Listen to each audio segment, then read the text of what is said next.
네, 이데일리온 라이브 시간으로 이어가 보도록 하겠습니다. 오늘 그래도 한국 증시 분위기 괜찮습니다.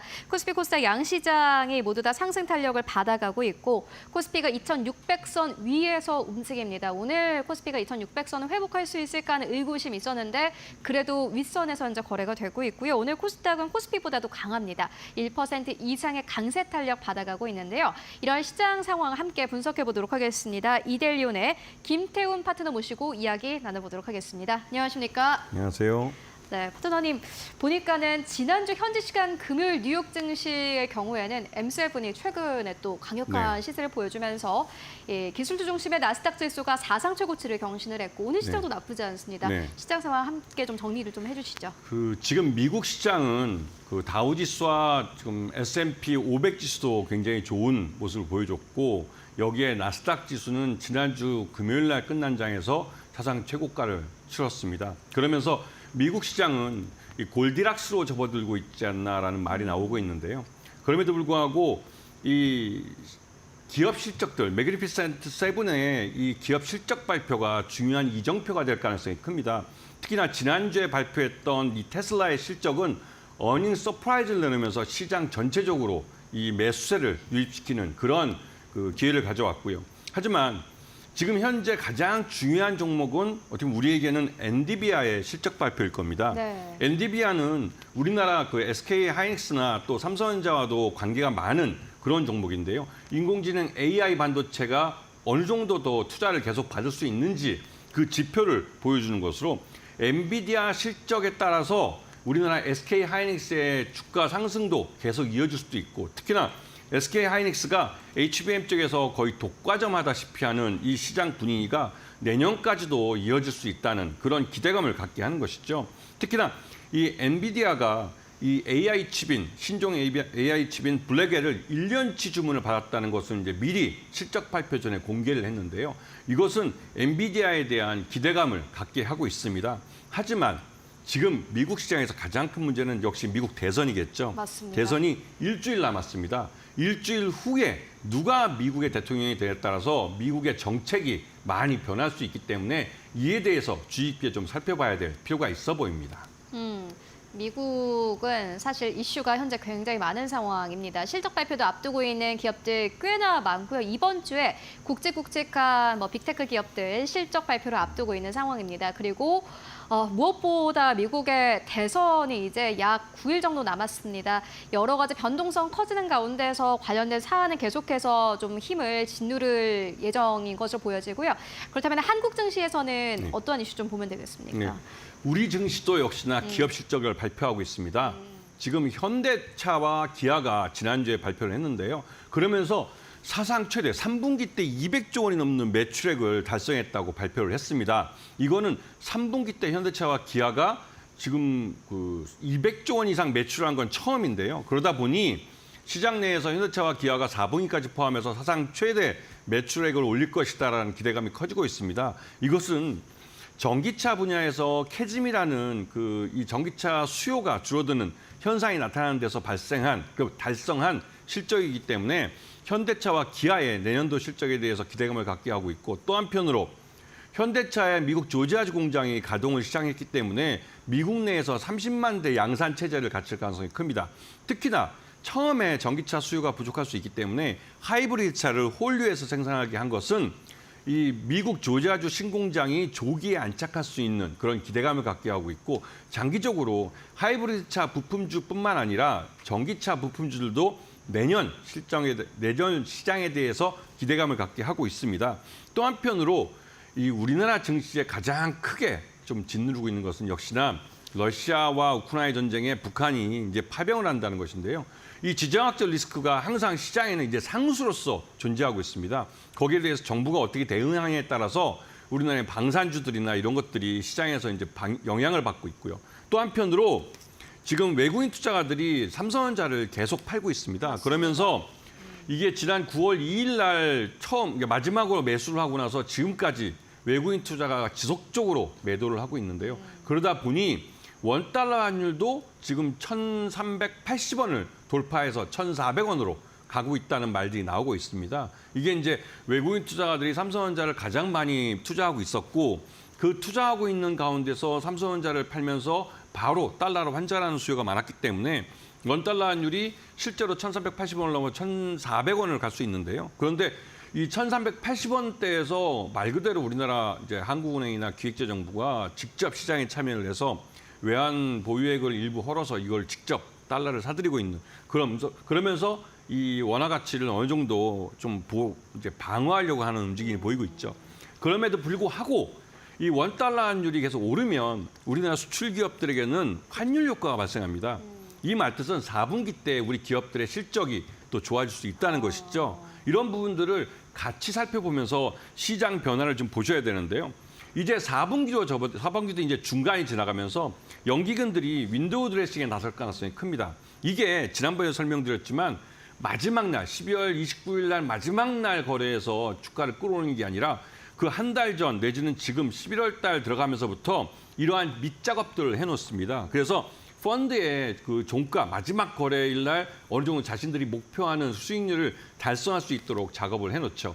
특히나 이번에 원달러 환율이 이렇게 약세를 나타내면서 원화로 환산한 이 수출 기업들의 원화로 환산한 실적이 좋아질 가능성이 있기 때문에 이러한 실적을 반영하는 주가 흐름이 나타날 가능성이 큽니다.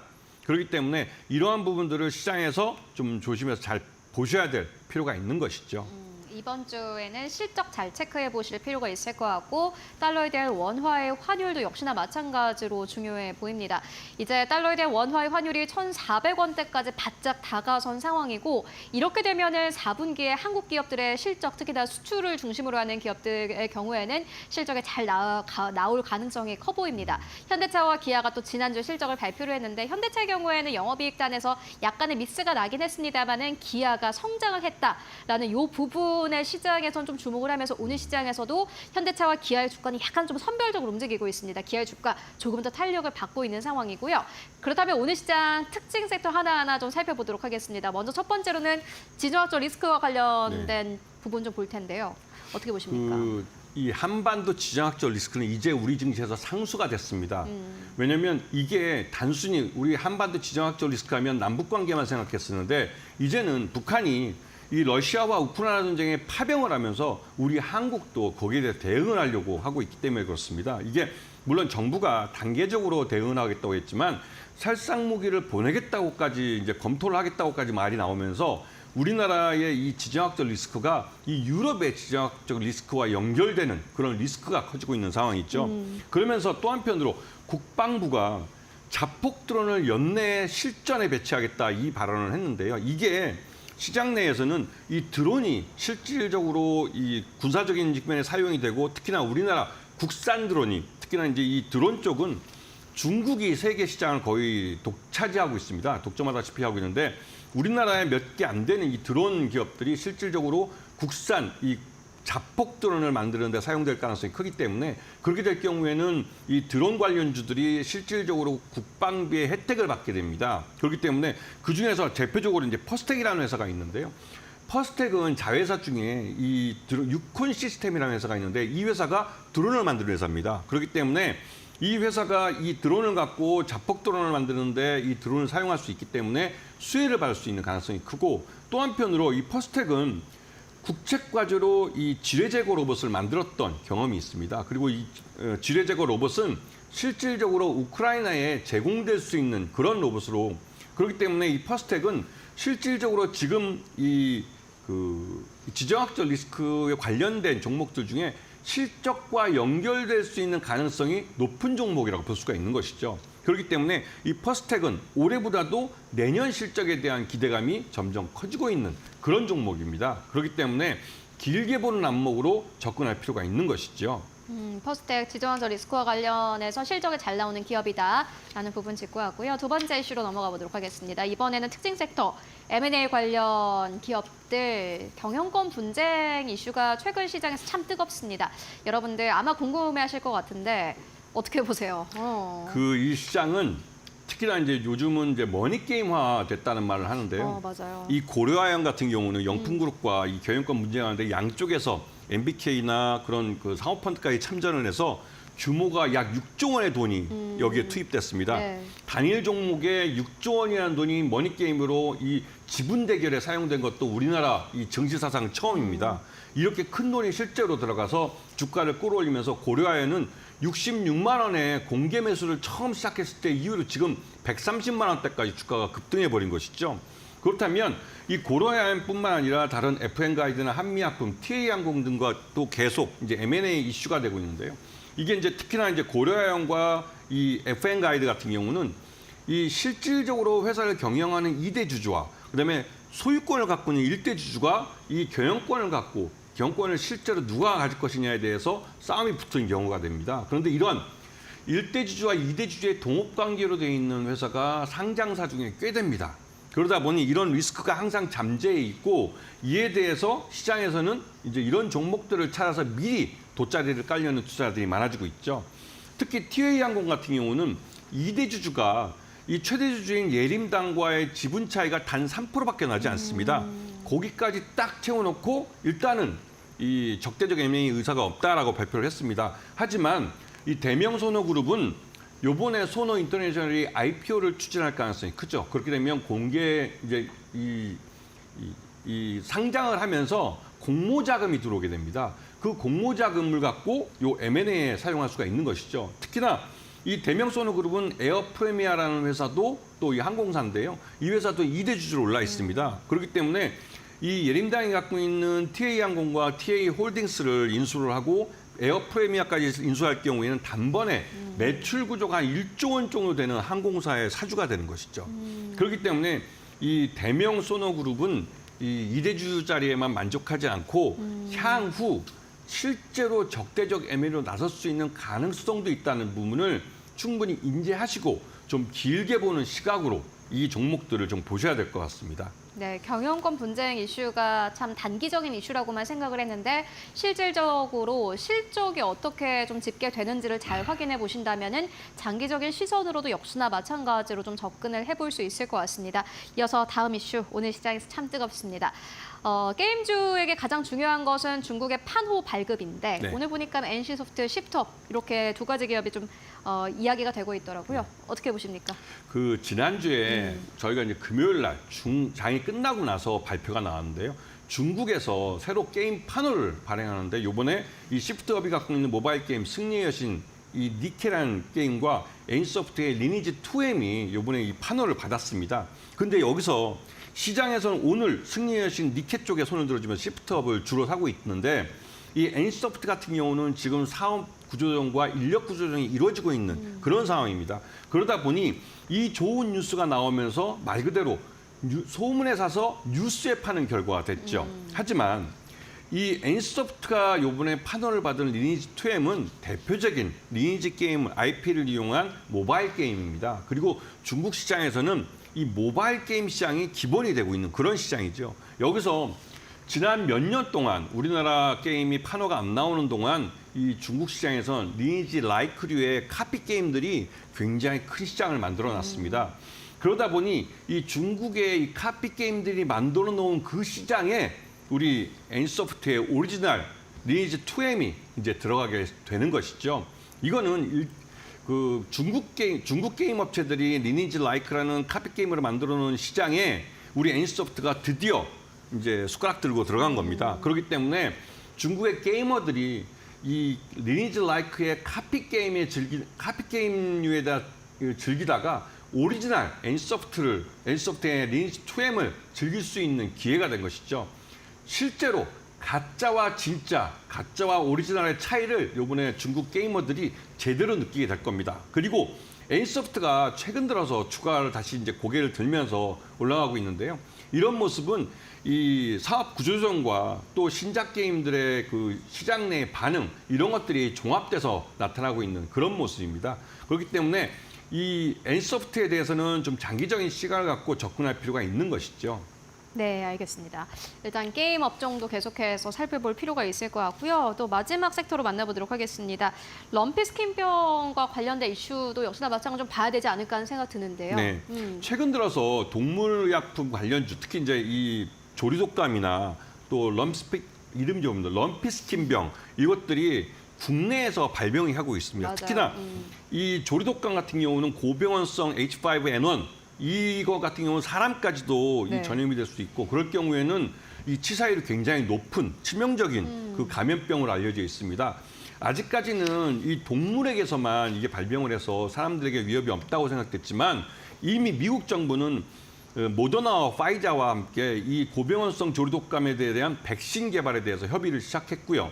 그렇기 때문에 우리나라도 여기에 대한 대비를 해야 되고 특히나 이 고병원성 H5N1형 조리 인플루엔자 이 감염병 바이러스가 국내에서 발견되면서 여기에 대해서 이 농가에 대한 그 가금류를 키우고 있는 농가에 대한 정부의 대응이 강화되고 있습니다. 또 소 럼피스킨병이 경북 문경, 강원도 원주, 충남 당진 등에서 발병하면서 전국 단위로 이게 발병을 하고 있습니다. 그러면서 전국 단위로 이제 동물 약품주를 이용해서 이제 동물 백신을 접종하는 일들이 많아지고 여기 때문에 실질적으로 이 동물 의약품 회사들은 수익을 가져갈 가능성이 큽니다. 특히 이 소 럼피스킨병이 왜 중요하냐면 이게 실제로 이제 젖소들을 감염시키면 우유 생산량이 줄어듭니다. 그러면서 예전에도 한번 우유 파동이 나기도 했었는데요. 이 구제역 때문에 그랬죠, 그때는요. 근데 우유 파동이나 또 한우 파동이 또 발생할 수도 있고 더 나아가서는 수입 쇠고기의 가격을 밀어 올려서 이 식품에 대한 인플레이션을 자극할 가능성이 큽니다. 그런 면에서 이 동물 의약품을 통한 백신 접종이 또 중요하게 여겨지고 있는 것이죠. 관련된 종목 그리고 섹터는 계속해서 살펴볼 필요가 있을 것 같고요. 그렇다면은 참 저희가 많은 섹터를 짚고 왔는데 그 가운데서 보시는 기업 있으실까요? 역시나 이제 지난번에도 제가 지난주에 같이 방송을 할 때 말씀드렸었는데 NC소프트를 장기적으로 보셔야 된다고 하는 게 그때 이제 가격을 물어봤을 때 제가 좀 당황하게 했는데 네. 왜냐면 준비를 제대로 안 해갔기 때문에. 네. 근데 그때도 한 19만 원을 말씀드렸듯이 NC소프트는 기본적으로 이 매출이 리니지 게임이 올드화되면서 기존 게임이 노후화되면서 이 매출이 좀 둔화했던 측면이 있습니다. 여기다가 기업 구조조정 전문가를 공동대표로 데려오시면서 이 구조조정이 실시되고 있죠. 그러면서 비용이 줄어들고 있습니다.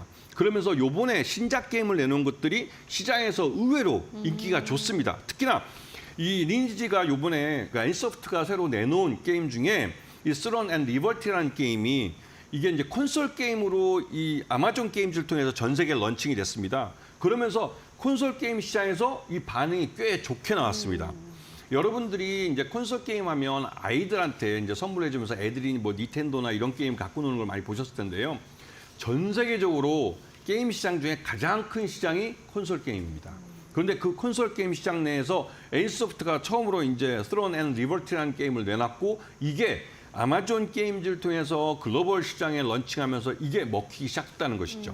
그러면서 이 NC소프트는 신작 게임에 대한 수익률이 높아질 수 있다는 이런 기대감이 생기고 또한 비용을 줄이면서 마진, 즉 수익률이 높아지는 효과를 기대할 수 있게 된 겁니다.